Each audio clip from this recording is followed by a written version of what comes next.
Welcome to the Apple a Day podcast. My name is Michelle Apples. If you don't know me, I am the founder of the Christian Singles Hub, a space where Christian singles can be equipped with the resources they need to grow towards greatness, put their faith in action, and to date with purpose. Healthy relationships only come from healthy individuals. So join me every Wednesday as we interview some incredible guests and give you all the wisdom you need to steward your singleness better. We hope you enjoy the show, and don't forget to check out our website at thechristiansingleshub.com.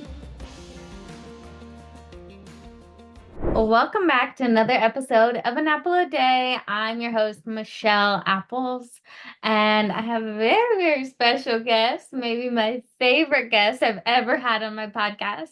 My husband, Douglas, has graciously said yes, he'd come on today's podcast and answer all of your questions. So we've had a lot of questions about our relationship over the past year, which it was kind of secret, like our relationship, but it wasn't really secret. So I remember when I posted, I guess it was in the middle of the RV renovations, I'd posted a video on the Christian Singles Hub, and people were like, "What? You're married?" And it was like this big shock. But to me, it wasn't a shock. It's just I didn't really post my relationship to my business page, which to me makes sense. But to other people, they want to be let in, I guess. So a lot of people on my personal social media knew about you, obviously, but nobody really on the business side. People were like, "What? I didn't even know you were engaged." I'm like, "Oh, oops, my bad. Didn't realize this wasn't public knowledge." And so that was really interesting. And from there, I found a lot of people have had a lot of questions about our relationship, about how this all came to be and what that looked like. And so, yeah, welcome. Thanks. Tell us how you are doing. I'm doing so good. How's married life? Oh, it's so good. Yeah, it's funny. I get asked that a lot, and I don't know if that's just something that happens when you're married. Everyone asks you, like, "Oh, how's married life?"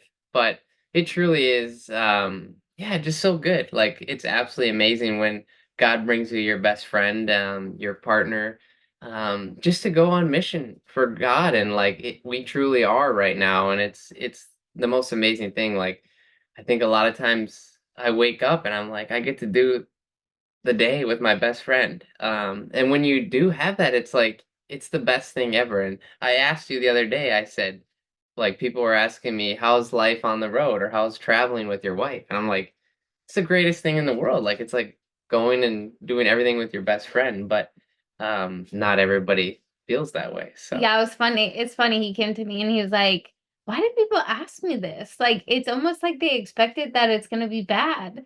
hmm, And I'm like, "Because not everyone can go and live in an RV in a little tiny box with each other and travel, let alone even just travel together.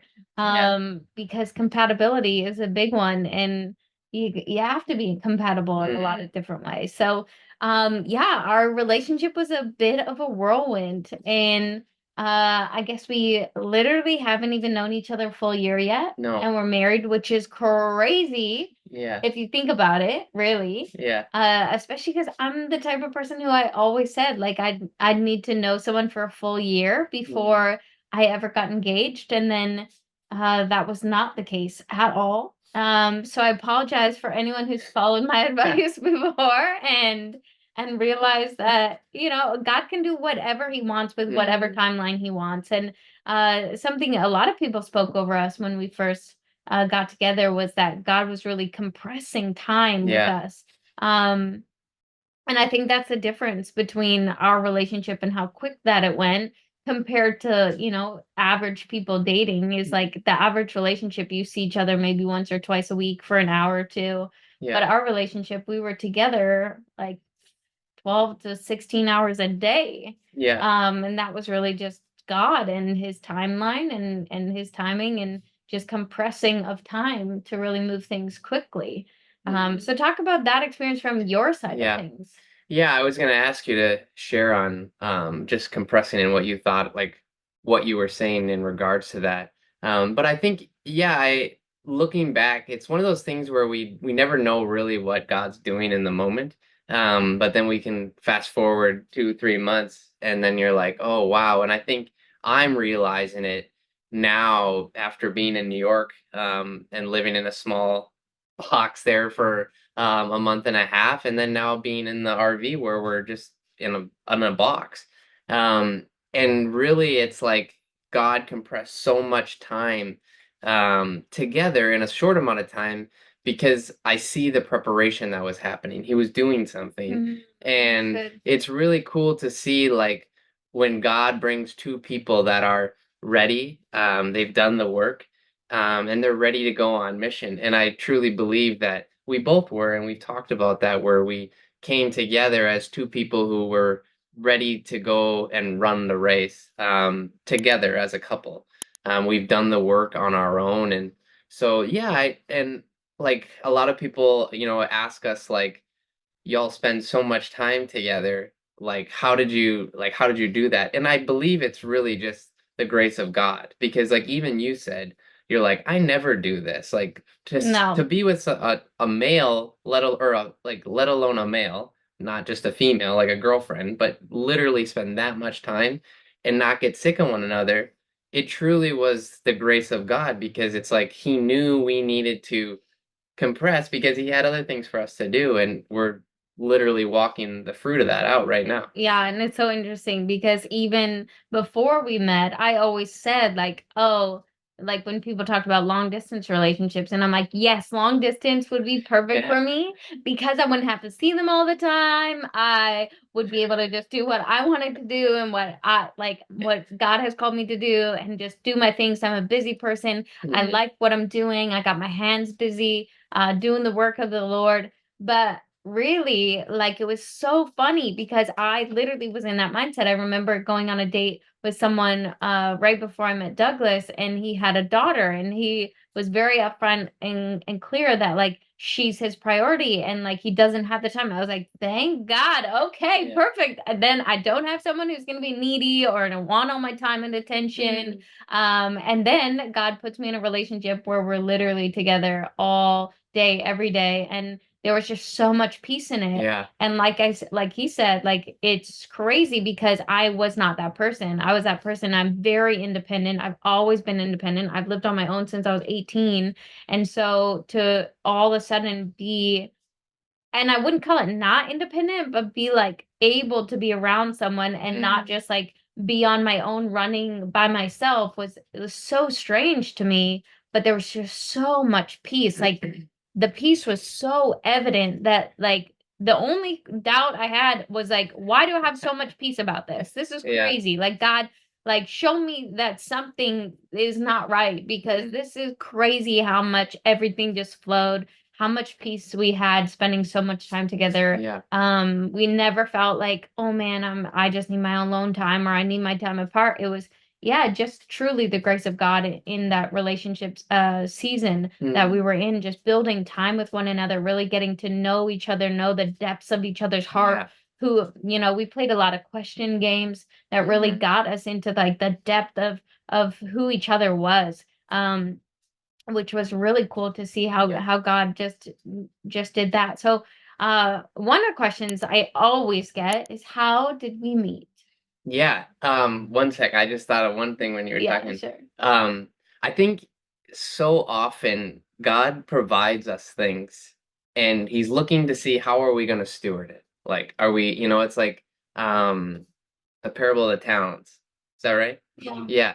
Like, how are you going to use this thing that I've given you? And I think looking back now, it's like God gave us all this time to spend with one another. And because truly, like, I was slow at work and you were walking through the immigration Mhm. where you had a lot of time. We both did. And I look back now, like, we could have used that time very in a way that wouldn't have propelled us forward, right? Yeah. But we stewarded the time that we had very well, and we really like sat down and got to know each other. Which I think is what God wanted us to do is to, compress time and really get to know one another. Hmm. Um, so leading into your question, I just thought about that and I was like, oh, I wanted to share. Yeah, that's so good. Um, But how did we meet? Oh, how did we meet? So I I got back from Christmas vacation, back home in Minnesota, and I just was down. I wasn't doing well, and I'm not good at asking for help, and so I reached out, and it's a little bit of a long story, but I wanted to share it because it's God's in the whole thing. So, if that's okay. Yeah, sure. Okay. And so I'd reached out to a friend and asked for help, and just said, hey, like I could use some prayer, because I don't normally ask for prayer, and I just sent him a text, and he said, well, let's grab lunch. I'll pray for you, and we can get together and chat. And so, we sat down, and he was talking to me, and he's like, how is dating going? I said, yeah, like I'd see someone every once in a while, and the one of the questions he asked me, he's like, have you ever thought about getting a dating coach? And I was like, no, like I never thought about that. I was like, I can figure it out. I'm doing good. And so fast forward, I ended up getting on a dating app, and I didn't do them before because I didn't like them. Just wasn't a fan of it. And so I said, but I'll give it another try. And so I got on the app and ended up meeting Michelle, and yeah, we just started chatting, and it was literally like I had messaged her, and I think it was like back and forth probably for, I don't know, a couple hours maybe, not even. Yeah. And I just Yeah, it definitely wasn't a couple hours. It was like here and there mhm, for like, part of the day. yeah, But it wasn't like no. back and forth. And so yeah, I was just like, wow, this girl's like there's something about her. And so I was like, well, let's get together when you get home. Like I asked her on a date. I said, can I take you out on a date? Because I want to get to know you better. And so she agreed. And I was in Puerto Rico at the time. So I literally, the only reason I was even on the app was because my friend who I was staying with in Puerto Rico, she was on dating apps and she was like, "Oh, just get on dating apps, see what the people are like here in Puerto Rico. Like you never know, you might meet someone who's like an entrepreneur because a bunch Mm, of entrepreneurs apparently live in Puerto Rico because of tax benefits. I don't really know, but yeah. he was like, you should get on the app." So I think that was the only really reason that I was on the app was because I was in Puerto Rico and my friend was like, "Yeah, you should just get on it." And we started messaging right before I left Puerto Rico. Mm, And I wasn't really like, "Oh my gosh, I need to find my husband," or like I need yeah. to intentionally actively date. I was just like, "Hey, like I'm on mission for Jesus and I am Mm, so happy doing so." And if someone came along that really complimented that and didn't hinder that, then I would notice that mm, and that would stand out for me. But for me, I was so focused on God called me to the US and he called me to build what I'm building, and so I'm just gonna do that. And it wasn't, yeah, like it's crazy because I really wasn't like, man, I need a husband or I want a husband. yeah. It was like I can see the benefit of if God brought me the right person, I can absolutely see the benefit of marriage. Mm, But I also am so content on my own, yeah. that I don't want anything or anyone to hinder what God has called me to do and the purpose and the plans he has on my life. And so for me, it was just, hey, I'm willing and open to meet people, and if the right person comes along that would propel me Yeah. forward and push me farther and faster with them than without them, then I'll know this person is truly from God. Mm, Um, and so, yeah, it was really interesting, just my perspective. And it was interesting that the day that we had our first date, I actually wrote in my journal and I was like, "Hey, God, would you reveal to me who my husband is?" Like, honestly, I've never done that before because, again, I was so yeah. content. And it was just one of those things that I actually felt kind of convicted over it because I did like a podcast with a couple and they were talking about how important it is like pray for your future spouse and Mm, like, and I was yeah. like, I honestly, I'm like the type of person, I'm like, I don't care to pray for my future spouse. I just want to pray and be in the Lord's presence and let his will be done. Mm, And if it's a husband, then great. And if it's not, then great. Yeah. And so it was interesting. Yeah. Looking back in my journal, the day that we went on a date, that same morning, I was like, God, could you reveal to me who my husband was? Not thinking, I'm going on a date with Douglas and he's my future husband. Not at all. Like, I literally was like, his profile's really bad on online dating, but he loves Jesus. And so if all that happens is we have an amazing conversation about our faith and about Jesus, then it's so cool. Like, great. I get to go and have a conversation with someone about my faith and about their faith and learn about them as a human being. And like that was my only intention going into the date, is like I just want to leave this person better than I found them. So if it's just me encouraging them in their faith walk, then hallelujah, amen, And so yeah, so we went on our first date. And what happened on our first date? Oh, man. Um, well, I almost didn't show up. I was there. I actually was pulled over on I parked on the street and I saw Michelle drive by. And again, like, I think what really was so great about us getting together is like I knew nothing about you. Like I'm not on social media, so I had no way of like I knew nothing going into this date, and all I knew was what was on her profile.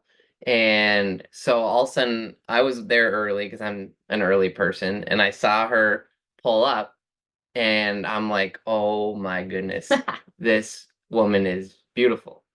And I hadn't like been on a date in a while. And again, I think it goes back to like we both were very content and we were just doing stuff. Like I was volunteering and I was busy like doing things that because what I learned is that like use your singleness, again, stewarding well the seasons that you're given. And so she pulls up and I'm like, oh boy, this is not gonna be good.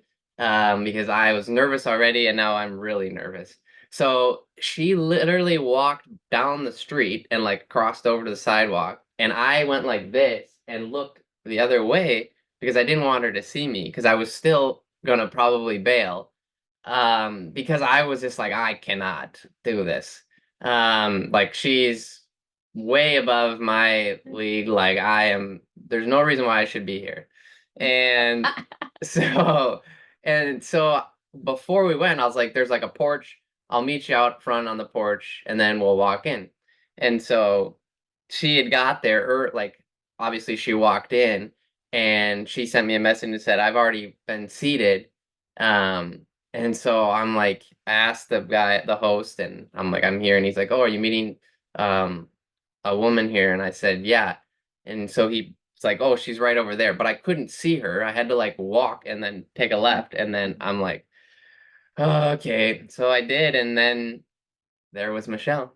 And Yeah. I was like, oh, I am in for a treat.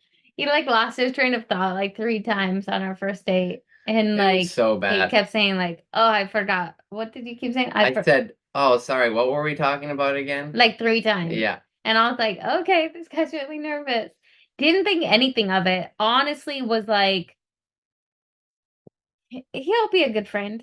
Yeah. Like literally, that was the only thing I thought is, oh yeah, he'd make a good friend. Like he loves Jesus and he seems like a solid guy, like very genuine, down to earth. Like he'd be a fun guy to like go on a hike with, to hang out. Like, I knew right away I could trust him. I think that was a big thing. I was like, I knew right away I could trust him and he was just like a genuine guy. And so yeah, for me, I was just like, he'd make a good friend and didn't think anything of it. But I have what I call a 3 date rule, which I talked about on one of the podcast previous episodes. So make sure you go check this out because I won't really go through it. But basically, 3 date rule is unless someone shows like extreme behavior and like extreme like red flags, then I'll give them 3 dates. And I have this because I do believe that no one is themselves on a first date. Even me, who's like, I was not nervous at all going in that first date. It's like you're sitting across from a complete stranger you know nothing about, and you're having conversations. And yeah, like it's awkward. It's Yeah. weird. Like regardless of if you're a pro at dating or if you're a nervous wreck at dating, like I'm a dating coach. I literally walk people through this. And like dating, the first dates are never just like great. Yeah. And so for me, it was always like, well, I don't want to ever judge someone based on a first time meeting them ever because I don't want someone to judge me on that. Hmm. So I'd like to give someone 3 dates and then I know more. I know who they are. I know their hearts. I know if there's an alignment. I know I can kind of gauge like where they're going in the future and where I'm going in the future. And I was self-aware enough too. I think that's a big key is like we were both self-aware enough at this stage of our lives that we knew what we wanted in life. And so, by the third date, I mean, I felt like I knew him so well and like just his character, who he was. Our first date it lasted like 8 hours. We played this card game called We're Not Really Strangers. Yeah. And like it just really got allowed me to know who he was in the depths of him, not in the surface level questions or not in a way that was like super interviewee, like I'm interviewing you and seeing if you fit in this box that I need you to fit in to make sure you're my Yeah. future husband. It was like I truly just got to know his heart. I got to know his struggles. I got to know things that he's overcame in his life. And yeah, and I think by the third date we were just like really comfortable with each other and it's truly just beautiful like what God did in 3 dates. And so, yeah, that's why I always recommend 3 dates because again, you cannot base who someone is by a 1 hour date Yeah. at a restaurant sitting and asking like surface level questions. Like you can't. Hmm. And so, yeah, by the third date, I was like, there's something here. And,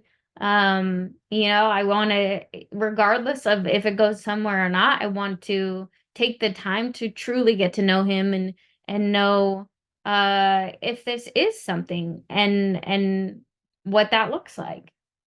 Yeah. Anything you want to say on that? Yeah, I think that's the biggest thing is I was always the nice person. I was always like, "Oh, like you could be my friend." But nobody ever gave me a chance.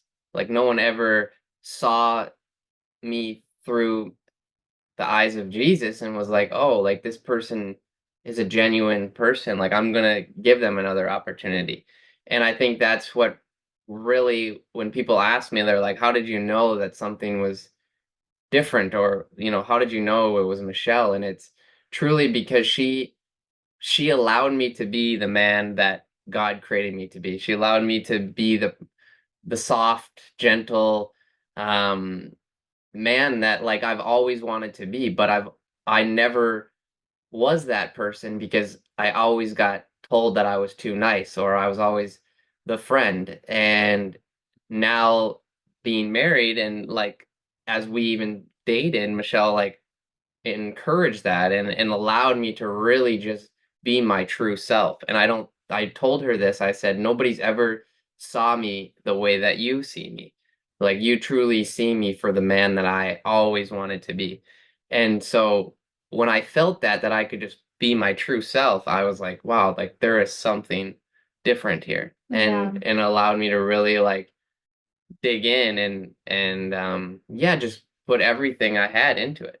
Yeah, and I love that you say that too because I think so often it's like as women we almost like don't kind of reel that part in because I think we all are like more nurturers and more like emotional and more like empowering and it's like I truly in dating wanted to empower people to be who Jesus saw them to be. Like my biggest prayer when I was dating, even before I was dating Douglas, was God, let me see people through your eyes, not through my own, and truly be able to call out like not who he is now, but who he's becoming.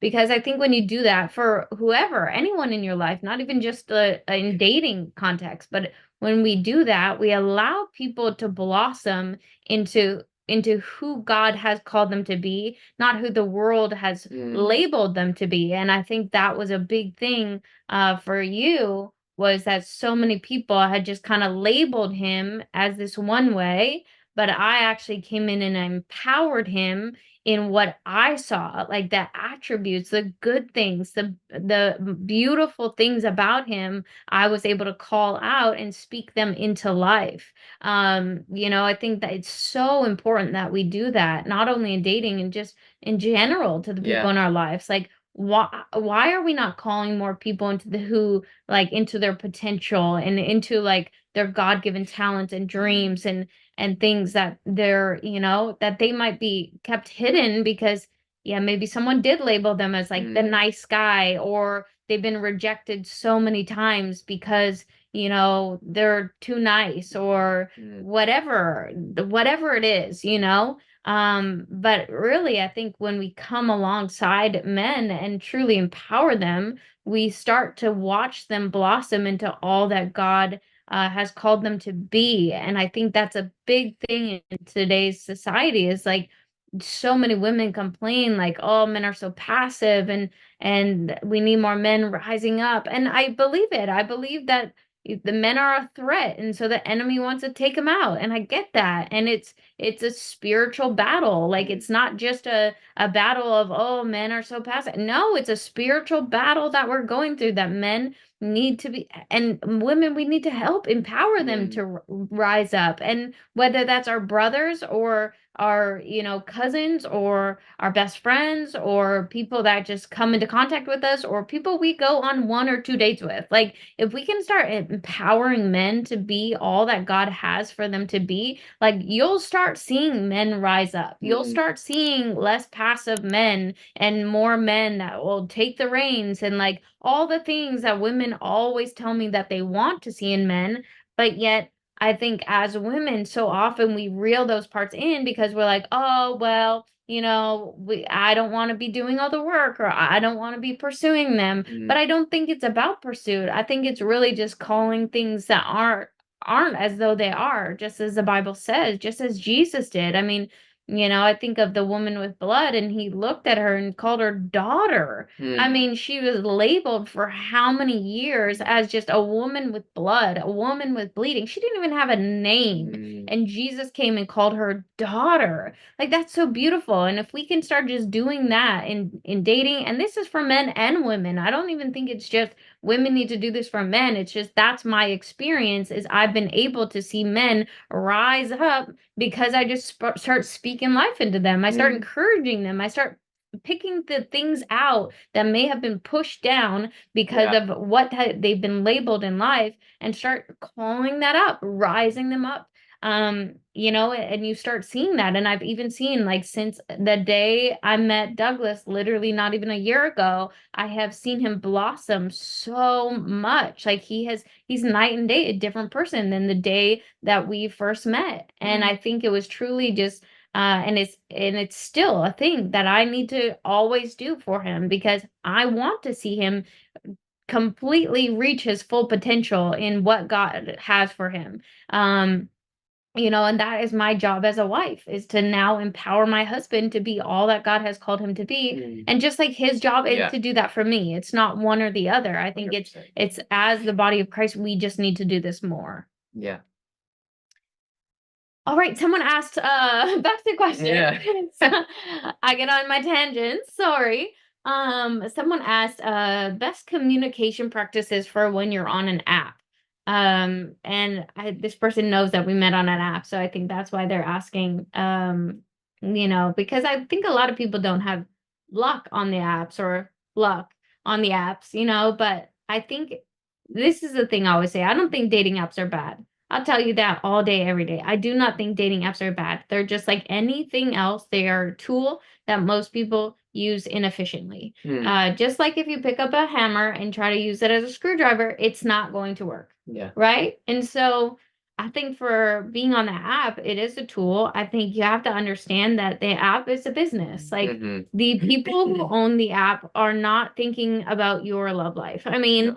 there is amazing apps. I mean, I partner with Salt dating app and they're amazing. Their heart is truly for connecting Christian singles and they are the exception. Most apps, thinking about that. They're Yeah. thinking about the dollars that they can make from this app that Hmm. you're on, especially, I mean, we met on a secular dating Yeah. app. They're not thinking about your love life, you know? Um, yeah, they're truly just wanting to make money in it. So I think a big rule of thumb is to get off the app as soon as you possibly can. Yeah. I mean, exchange numbers. Like, yeah. Yeah. I think we were just talking about this, or you were chatting with me about it. Is it's the apps have allowed us to get comfortable, and they've allowed us to just chat. They've become just like this pen pal thing where it's like, oh, well, I can talk to them, but I don't like. There's no assertiveness in it, and I think one thing I would say that in communication is, yeah, find out if you want to take this person out on a date, and as soon as you come to that conclusion, which should be pretty quickly, I would say, then ask to get someone's phone number, or just do it in an appropriate way. Obviously, if the other person's like, I don't want to give you my number yet, then continue to communicate however you need to. But I think for us, we were able to come to an agreement, Like we were on the app for for like not even a day, yeah. and we had the plan to meet up. Yeah. Um, and some people aren't comfortable with that, but I would just say, like, you know, find find other ways, like, to communicate. Yeah, I definitely see that a lot, and I see a lot of people complain about this, is like, take like assertiveness, Mm, like, to plan something, to get off the app, to meet up, and don't be just swiping on 1,000 profiles. Like, that doesn't do anything for you. mm-hmm. Like, there is a scientific study called the paradox of choice, and it says, like, the more choices you have, it actually hinders you from making any choice at all. Yeah. And so the apps are so designed to get you to pay for more, more, more, more, more. Mm, Right? And so the moment you buy into the more, more, more, more, more is actually you're not making any decisions at all. And you're back to square one, and you're never actually meeting, and you're never actually committing, because you always think, well, maybe there's something better and I can get more, more, more, more. And then you never get anything. And so I think we have to be careful with that. And I love that apps have sort of programmed it now that you can only get, I mean, the last time I was on app, you could only get so many a day. mm, And I think that's great. And I think you shouldn't upgrade and spend the money to go and get unlimited likes or whatever, yeah. because I think that there is something beautiful about focusing on what's in front of you rather of thinking, oh, what else is actually out there? Mm-hmm. Because I think you're missing out on a lot of amazing connections and amazing people, and people that could absolutely be your future spouses, because you are so caught up in thinking, well, there might be something better. There Mm-hmm. might be something better, instead of actually just getting to know the person sitting in front of you. Um, and so, yeah, I would advise you get off the app as soon as you possibly can. Definitely be safe. Don't, Mm-hmm. meet up with people in a place where nobody else is around.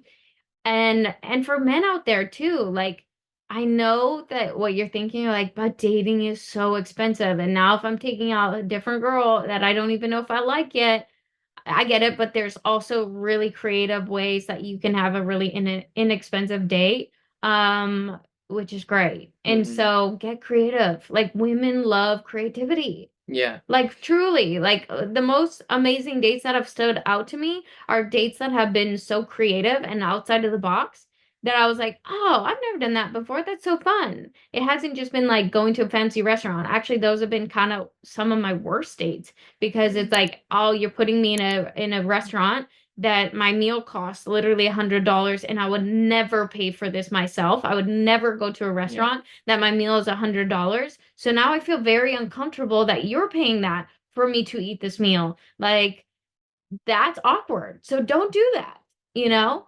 And of course there's, like, everyone is different, and some people love that, and that's how they, maybe were raised, and that's great too. But, I think the most standout dates have been the most creative and not even that expensive. I think back to one of them.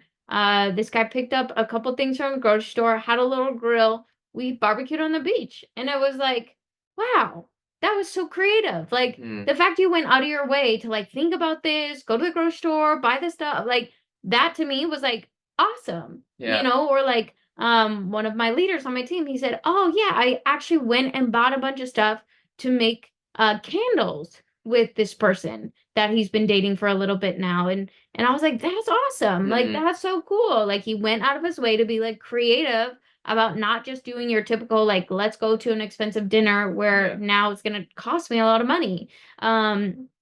Yeah, so but I also think like there's something to be said about like if you're not comfortable in just like meeting up right away, that you get on a phone call. Yeah. Like you can tell a lot about a person by a phone call. From there, get on a FaceTime. Like take those steps. Like don't let it go to just being like, oh, okay, you're a pen pal because people get bored. I mean, Yeah. I was talking to a girl the other day and she was like, this guy has literally been messaging me back and forth for a month and there's been no assertiveness and I honestly like he hasn't even tried to get together with me Mm, and I'm not that's not what I want. I'm not yeah. here to be a pen pal. I'm not on dating apps to find pen pals, like, you Yeah. know. Yeah, I think that's what it goes back to, the whole application. It's at that point you're not using it as a tool. You're using it as an application or an Instagram or a Facebook where you're just scrolling. You're killing time with getting Mhm. on it.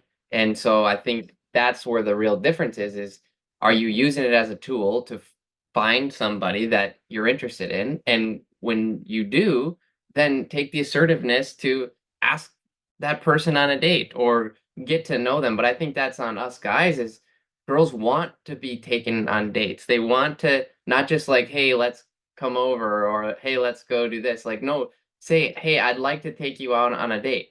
And like every girl's gonna like if they match, obviously she likes you for what your picture is or whatever.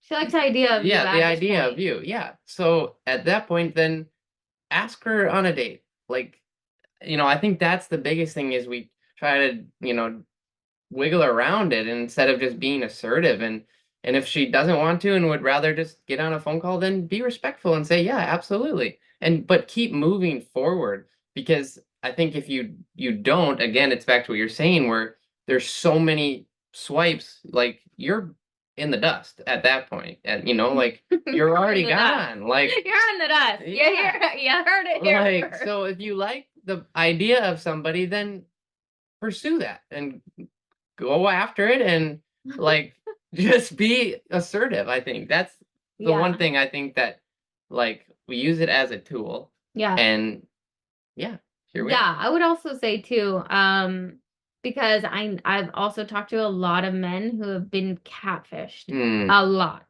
on dating apps, like a lot. I'm talking ladies, you don't know how much men are actually catfished. And so if men are asking you for a video chat, it is not because they're trying to be perverted. It's not because they're trying to like, oh, I'm trying to get it. It's because they have been burned so many times. I Hmm. did a chat on this on our table talks recently, and women were like, "What? Men get catfish that much?" That's why I'm telling you all, like, because a lot of people don't know how much men get catfished Hmm. on these dating apps or try to take advantage. Women try to take advantage of them, or like, yeah, it's wild. It's wild. So Yeah. I would say, like, if a man is asking you for a video chat, don't be so taken back by that. Just if you're not comfortable at that stage, that's okay. You just say that. Yeah. Hey, I don't, I'd love to just continue to get to know you a little bit, maybe a phone call first. I'm not super comfortable getting on a video call with you at this point. Doesn't mean I won't ever, but Hmm. I'd just really still like to get to know you at this stage and allow it to progressively like move forward Yeah. as it goes. But I think men is like if a woman never wants to meet up and they literally never want a video chat and like please be smart. Like use discernment, Hmm. because I've heard too many horror stories about men getting burned on these apps because these women are like catfishing and yeah, so use discernment, pray about things. God will guide you. I mean, Yeah. literally when I'd start even thinking about dating God, this is how I always knew men weren't right for me. I literally would get dreams. Mm, God would give me dreams about that specific person doing something that would hurt me, whether that was cheating on me, whether that was leaving me hanging, abandoning me, all sorts of dreams. Literally, when I started including God in my dating life, he literally would give me warning signs. mm, And I'm like, okay, like that's how I know. yeah. Anything you want to say? Anything you want to add? I'm just so honored to be here. You are? Tell us Yeah. why. Um, I just think it's fun. It's fun to be able to just chat with you and yeah, share our story. I think it's like God is in our story, like through and through. And there is so many moments where it's just like, even now looking back, and it's just like my biggest prayer in dating was, God, bring me somebody who can come together with me and people would look at our marriage and say, "Wow, I want a marriage like theirs." Like truly see God through our marriage. And I look at us today and I'm like, "Wow, like he truly did bring me somebody that is on fire for the Lord, is such a beacon of light for so many people that need hope, need encouragement. Um, and truly, I just feel so blessed to come alongside you now, and we get to do Mm, that together. So it's truly amazing. And yeah, just I got to watch as I was getting to know you, and found out that you had a podcast. I got to watch some of them, and um, yeah, fast forward, here you are. and here we are. Yeah. Next question. All right. What was your biggest struggle when dating me? Oh, my biggest struggle when dating you. I think learning, so I'm very gentle. Like I am, man, I cry. I He does. like it's bad. I'm very It's not soft. bad. It's lovely. I'm a softie. I wear my heart on my sleeve. Um, and you all know Michelle, or for those who don't know her, she's And very strong. strong, I'm strong. and bold and fierce and like in such a good way though, and just like runs after what she wants and what her heart's desires are. And so when you bring someone that's very gentle with someone who's very strong, but in a good way, um you there's many times where I was like, oh, like I felt I felt like I was like, oh shoot, I screwed up. Or just in like the way that she can say like she may say something and I'm just so tenderhearted where it's like I take things on a little more seriously than she ever wanted them to be. It's just her being her. So that like took me a minute to really like, and not that I was like getting walked over or anything. Some people are like, oh, like a very fierce woman can just like walk over a I'm man a that's, bulldozer. yeah, It is what it is. that wasn't the case at all. It was just like I think for people that are soft-hearted like that, like hearing like someone that's fierce or like if you made a mistake, it could like crumble you. And at first I was like, "Oh, okay." And it took me a minute to really like know like because I know her heart, but it's still like you're still understanding who she is. And so I think that like took me a bit. But now, like, and all along I loved it because we worked so well together. Because I Mm, wasn't afraid to call her out, like he does. if It's great. something happened, like I have I'm a man in that, but there was just He's soft, but he's also like not afraid to like call you out. call me out in truth, Yeah, but out of a place of love. love. Yeah. So yeah, I would say that it's like yeah, I don't know. It's God knew what we needed, Yeah. and it's very interesting. Yeah. I'm trying to think what my biggest struggle was. I don't know. I don't know if I really struggled with much. Like there was just so much peace there. I think I had like personal struggles going on while we were dating a lot, and I think that was challenging. Because I truly just felt like I wasn't fully me. in a lot of ways because I was going through an immigration process and it was so taxing on me, like the Mm, amount of breakdowns I had, like while we were early dating, yeah. it was just not me. Like I am that strong person, and he got to see like a weak side of me that I would usually not allow anyone in, to really see those things. And Yeah. which was beautiful in a sense because you got to see the way that he handled that and the way that he loved me so well through that, like truly. Um, but I think for me, it was just that feeling of like, I kept, saying like, God, if I have to go through all this, why don't you just send me back to Canada, you Yeah. know? Because I was like, I just do not feel like myself. Like, I can't be as independent as I want to be, which was challenging, but also was a lesson I think God was teaching me is to rely on other people, Mm, because I wasn't ever good on that. I've been on my own since I was 18. I've only relied on me. And so for him to show me that before I got married that okay, it's time to rely on other people, and I had to rely on my roommate at the time quite a bit, and I had to rely on Douglas a lot during when we were dating, and I think that was really challenging for me. So there was definitely challenges through our relationship that but I now like looking back, I see, oh, they were actually lessons that God was teaching me, and they were things I actually needed to learn in ways that I actually needed to prepare to be a wife. And to now, like, I do rely on him a lot. Because I have to, I currently have a back injury I've been dealing with, and like some days I can't tie my own darn shoes. So yeah. then I'm like, boy, I need my shoes tied. That's so weird for me because Yeah. I'm so used to like doing everything for myself, but I see like the learning and the lessons through that. So yeah, it's cool to be able to look back and truly see like God preparing you and lessons you're learning. I did get another question. Someone asked, can you talk about like your elopement? Like why did you decide to elope? Oh, Um yeah, she said that she was like the older she got, the more she was considering eloping, and she wanted to kind of hear about our decision to do that. yeah.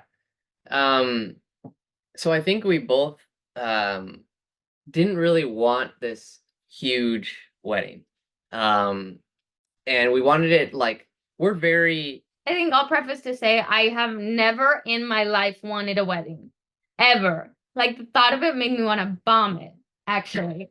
Like I'm not kidding. And I yeah. think too, because I used to work in a lot of weddings Hmm. and I'd see weddings every Saturday and I saw the amount people would pay for weddings. I saw like people that literally would be at their wedding and like not even see each other at all because Hmm. like the bride's off hanging out and seeing her family and all the people that came for her and the groom's doing the same, and like literally they're not together like the whole night.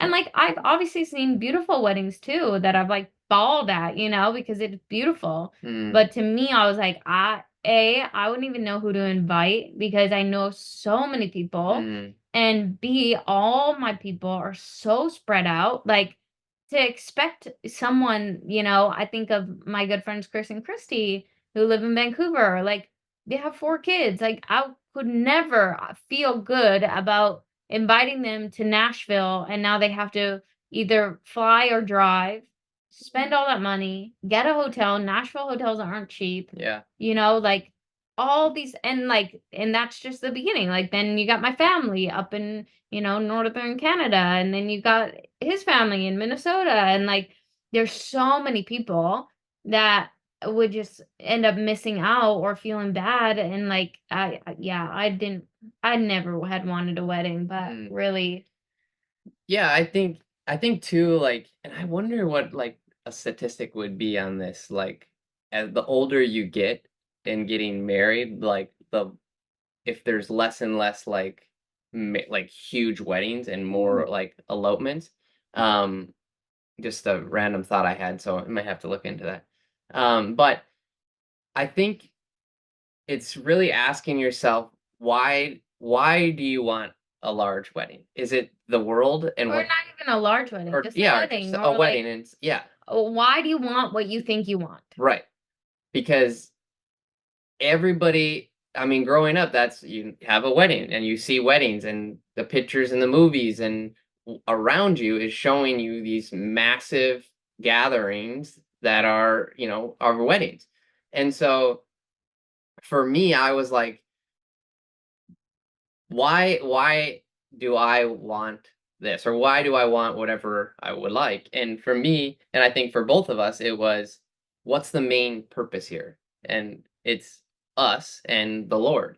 And it wasn't a wedding, it was a marriage. Like, I think for me, I've always said, like, I don't want a big wedding. I don't want a wedding. I just want a good marriage. Like, Mm, I just want, like, I think so many people focus on the wedding day. day Yeah.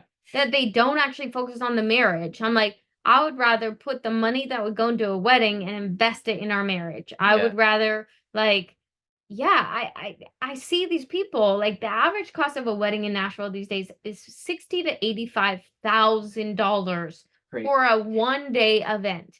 That is wild. Mhm. Like that is wild. And I get like sometimes like your parents pay for it, but even to make your parents pay 60 to $85,000, I could not even imagine, like fathom asking my parents for any money for a wedding because it's like at the end of the day, they've worked hard for what they've earned. Like Mm, they don't need to be putting a ton of money into a 1 day event. Like to me, I'm just like the one wedding day is not going to make or break our marriage to each other, mhm. you know. And so for me I was like, as long as like the marriage is healthy and good and God's at the center of it, like I could care less if we just go to a courthouse, which is Yeah. originally what we wanted to do, Yeah. and just literally have it that like be about the main thing. Keep the main thing about the Mhm. main thing. That was my biggest thing. I don't want the hoopla. I don't want the things that don't matter or mean anything. Yes, I would love to be surrounded around people that love me and can pour into me, but at the same time, like I couldn't justify yeah, making them sacrifice in order to be there. I'm like, I would be because they're gonna be there and I'm gonna get to spend 2 minutes with them, Mm, like because there's going to be so many people there. And yeah, I would rather go and like we're doing where we're on this RV tour and yeah. like we get to see family and we get to see our close friends and friends along the way, and like we get to actually spend time with them, Yeah. sit at tables, have conversations. And so for us it was like, you know, it's like yeah, sure we could go and do this big wedding, but it's Mm, like why don't instead like we invest in going around the US and like let's go bring people out for dinners and buy them dinners and serve yeah. them, like not them pouring a bunch of money into, you know, coming to a 1 day event. Mm, And so yeah, I think that for us it was just really keeping the main thing, making sure Jesus was in the center and yeah. like making sure our marriage was built on a strong foundation. Yeah. Yeah, and I can truly say that, and we just talked about this the other day, is like it wasn't this like escalated like build up to a big day And then up. and then just a tank. It was truly a steady, just moving, and then yeah, it was an amazing day. Like it was the best day of my life. But it wasn't to a point where it was like this huge thing and now it's like, oh, like that's what it all was. It was like, no, we took off and we were thriving afterwards because Mhm. we didn't focus on a day, we focused on our marriage and what God's doing between the two of us and Mhm. what he's putting us on mission to do. Um and so yeah, it just truly is beautiful when you look at it that way instead of looking at it as like, oh, well, what are other people going to think if I don't invite them? Or what is my family going to think if I don't have this big wedding? It's not about See them. the It's stress about the two of too. you and the Lord, and that's it. And yeah, there's going to be hard decisions, but like at the end of the day, that's I think Yeah. it's hard. I think the stress of like a big wedding too and stuff too is like, you know, about like disappointing people and like, oh, you know, but it's like then it's not about you You guys know. anymore. It's not about your marriage. It's not about the covenant that you're making with the Lord. Like, you know, and so yeah, for us it was just really important that we just kept the main thing, and like and we were truly like knowing why we were getting married Hmm. isn't for a wedding day, but for a healthy long marriage. Yeah. And so yeah, for us it was pretty easy decision. Yeah.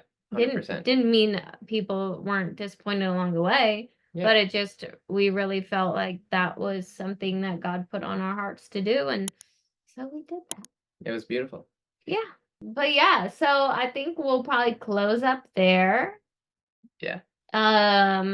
Actually let me ask you one more question because this is a question I ask a lot of my guests on my podcast. What is Oh, one piece of advice you'd give to singles listening? oh, the one thing that came into my head is steward the season that you're in. Um, Man, it's something that I can't remember who told me this, but truly you only have one season of singleness. Like that's it. And now being married, like, and we both talk about this, is like you can't just like say, oh yeah, I'm gonna go to Australia or I'm gonna go to, like, you have another person You you have to have to consider all of it. consider. And but when you're single, you can go do those, like you can go volunteer, you can go pour in. I think I went and volunteered at a youth camp for a summer. Like I took a week off and went and just poured into the youth. And it's just like using the season that you're in, because I'm telling you that you will regret it if you don't pour into that season. And like God's giving you that season for a reason, is to go and do those things, to pour into other people, to plant seeds into areas that, you know, you may never have like thought about planting seeds, or pick up a hobby, do things that you enjoy doing, because I'm telling you that when you're busy doing those things and you're busy doing things for the Lord, that is when the right person will come along, because you're no Mm, longer so fixated on, I gotta find a spouse. It's, no, I'm just out doing everything that I love to do, and things that are I'm passionate about, and things that like I'm building up the kingdom for, like helping out and going to help at church or whatever that may look like. Um, yeah, just don't just throw it away and sit at home and say, "Oh, I'm just gonna wait for the season to pass by," because truly you will regret it if you don't. yeah, I think that's a really good point. And yeah, it's interesting. Before I got married, that was like a lot of times when I talked to like newlyweds, like literally that was like the one thing they always told me was like, man, I really regret that I was like so fixated on like this desperation for a spouse that I was almost like rushing out of that season to get to this season. Mhm. But I truly wish I would have enjoyed it, because once you get married, I mean, God willing and hopefully, like you're never single ever again. Yeah. You know, obviously there's exceptions to that, and but God forbid, like I, Mm, I'm married. I'm never gonna be single again. I had so much fun in fun. my singleness. Yeah. I did so much. I was on fire for the Lord. I served. I did the work that I needed to do to get healthy in Mhm. order to like truly thrive in marriage. Like I know myself so well because I did so much work in my single season that like walking into marriage, like our marriage is so healthy. Like Mm. literally I talked to a counselor one time because she basically told me I didn't need to come see a counselor and just to call her if I any time I had a problem. But she literally was I was telling her like a situation, and this was when we first started dating. I was telling Early. her like a situation that we were walking through, and I was just sharing like, okay, this was the situation and this is how it happened. This is what we She's like, you are so wise. Like you literally people that have been married for 20 years do not handle things the way that you handle things. The only reason I can handle things in that way is because I know myself so well. And I know myself because I've gotten in the presence of God who made me in his image. And now I'm able to recognize like things that trigger me, things that might like irk me and why they irk me. And like, okay, like if he does something that like I really like get all fired up about, okay, why am I getting fired up? And I can pinpoint like, oh, because this happened when I was a child, and this is why I act the way I'm acting. And I can come and now I can apologize and I can talk to him about it so he understands why that happened Yeah. and now prevent it from happening in the future, or work through that. And vice versa. Like Mm. it was so beautiful to be able to come together with someone who also has done the work to know himself well enough to like know these things. And so, yeah, I love that you said, like, steward this well. And yes, go find hobbies and go travel and go make friends and go be in community, come to our retreats, come do the things, Yeah. but also do the work that you need to do. Like the amount of unhealthy singles I meet all the time who are desperate for a spouse. And I'm like, there's a reason Yeah. that you're still single because there's something you have to learn. There's something you have to work on. There's something you have to prepare for. And I know that sucks to hear that. Like, Yeah. but at the end of the day, like if you do that work now, it's only going to help your marriage. It doesn't mean that you're not going to get you're not going to get a spouse because, well, you haven't done all the work. It just means that when you do get one, you're actually going to be so much better off Yeah. and be able to like actually thrive walking into marriage. The amount of people that are like I know as newlyweds that are like, "Oh my gosh, I didn't realize how hard marriage would be." And I'm like, "Marriage isn't hard." No. Like I really like when people say that, I'm like, "I don't get it because I don't find marriage hard. It's actually a beautiful thing Yeah. when you again are walking with another healthy individual and you both want growth in your life and you're seeking growth in your life and like we're always going to be growing and learning and evolving and but we communicate so well and yeah and so I love that you said that but I definitely think it's like there's a reason that we're there and it would be just be such a shame. I mean, it doesn't mean that like if you don't do it, you're not going to find a spouse, but it just is going to help you so much more along the way. Yeah, so Yes. we got lots coming up in the Christian Singles Hub. We got a Florida retreat coming up. We have a second annual summer camp. So Let's good. go. We're on a US tour right now, which is crazy. We're actually Great. in Charleston right now, and we're gonna be going around the whole country. So come hang out with us. Yes, please come see us. I think that is like one thing I cannot stress enough. Like, come and let us know where you are so we can come and just hang out and Do just fun do things. fun things together. So good. Well, until next week, God Yeah. bless you. God bless you. We love you, We love you. and the best is yet to come. Oh, the best is yet to come. Thanks so much for tuning in to another episode of An Apple a Day. If you liked today's episode, why don't you go like it, share it, subscribe, maybe even send it to a friend, and don't forget to review us. It helps so much. We look forward to seeing you next week, same time, same place on An Apple a Day podcast.